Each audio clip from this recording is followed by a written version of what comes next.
दोस्तों legal and legal में एक बार फिर से आपका स्वागत है।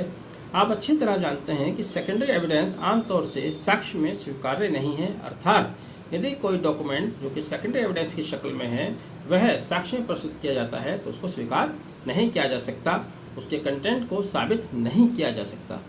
लेकिन क्या ऐसी भी कोई परिस्थिति है जहां पर सेकेंडरी एविडेंस को प्रोड्यूस किया जा सकता है और उसके कंटेंट को साबित भी किया जा सकता है, एडमिसिबल है? आज हम इसी पर चर्चा करेंगे। शुरू करने से पहले मेरे आपसे निवेदन है, यदि आप चैनल पर नए हैं तो प्लीज़ चैनल सब्सक्राइब कीजिएगा, वीडियो आखिर तक जरूर देखिएगा, वीडियो पसंद आए तो शेयर भी ज़रूर कीजिएगा।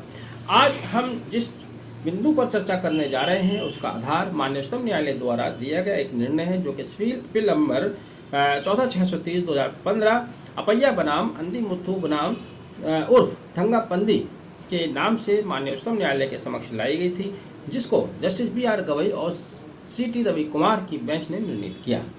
दरअसल यह civil appeal Madras high court की मदुरई बेंच के आदेश 802/2004 दिनांक 17/10/2012 में दिए गए आदेश के विरुद्ध माननीय उच्चतम न्यायालय के समक्ष अपीलांट अपैया द्वारा लाई गई थी।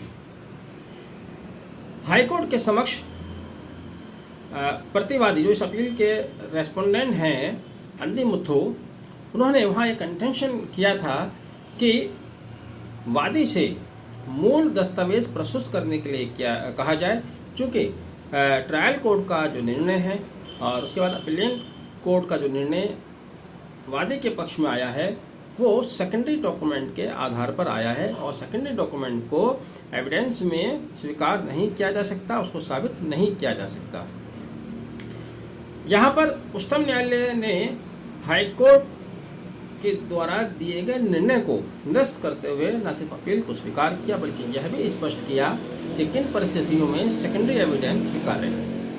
आज हम उन्हीं परिस्थितियों पर चर्चा कर रहे हैं। यहाँ मामला एक सेल डीड को लेकर था, जिस सेल डीड की original copy respondent Andi Muthu appellant से प्रस्तुत करने के लिए कह रहे थे, वह सेल डीड साल 1928 में एग्जीक्यूट हुई थी। उसकी ओरिजिनल कॉपी अब उनके पास नहीं है, लेकिन सर्टिफाइड कॉपी थी। उन्होंने सर्टिफाइड कॉपी के बेस पर यह सूट फाइल किया था जो कि उनके पक्ष में गया। यहाँ क्या कहता है कानून और क्या कहा सुप्रीम कोर्ट ने, उसी पर हम डिटेल में आ रहे हैं।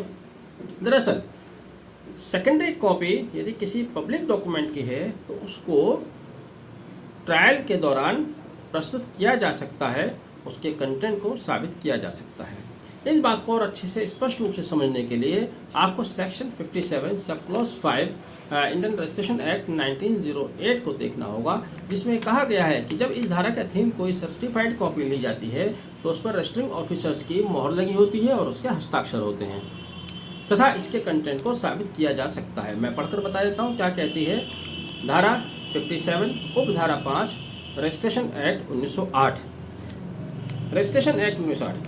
All copies given under this section shall be signed and sealed by the registering officer and shall be admissible for the purpose of proving the contents of the original documents। तो देखिए, जैसा कि मैंने आपको बताया था कि सेक्शन 57 ये स्पष्ट कर देती है कि जो भी कॉपीज दी जाती हैं उन पर रजिस्टरिंग ऑफिसर के हस्ताक्षर होते हैं, सिग्नेचर होते हैं, इसलिए उसके कंटेंट्स को साबित किया जा सकता है।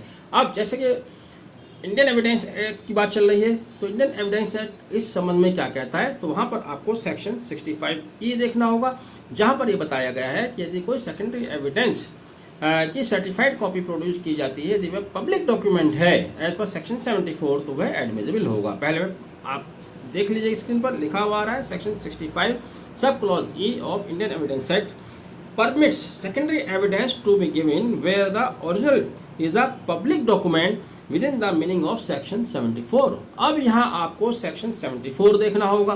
इंडियन एविडेंस एक्ट का 74 में ये बताया गया है कौन से डॉक्यूमेंट पब्लिक डॉक्यूमेंट्स हैं और कौन से डॉक्यूमेंट्स प्राइवेट डॉक्यूमेंट्स हैं। यहाँ पर आप सीधे सीधे सेक्शन 74 सब क्लॉज 2 पर आ जाइए। सेक्शन 74 सब क्लॉज 2 ये कहती है कि यदि कोई डॉक्यूमेंट भले ही प्राइवेट डॉक्यूमेंट है लेकिन वो पब्लिक ऑफिसर द्वारा रखा गया है तो वह पब्लिक डॉक्यूमेंट माना जाएगा। सेक्शन 74 प्राइवेट डॉक्यूमेंट दो made by an individual person but it is kept as record in public offices are regarded as public document. तो देखिए यहाँ आप एक सीक्वेंस है उसको समझ लीजिएगा।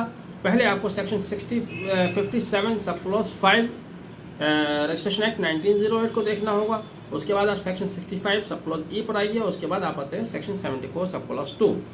स्टेप बाय स्टेप प्रोसेस है, जैसे जैसे आप एक सेक्शन बढ़ते हैं अगले सेक्शन में आप अपने आप चले जाते हैं।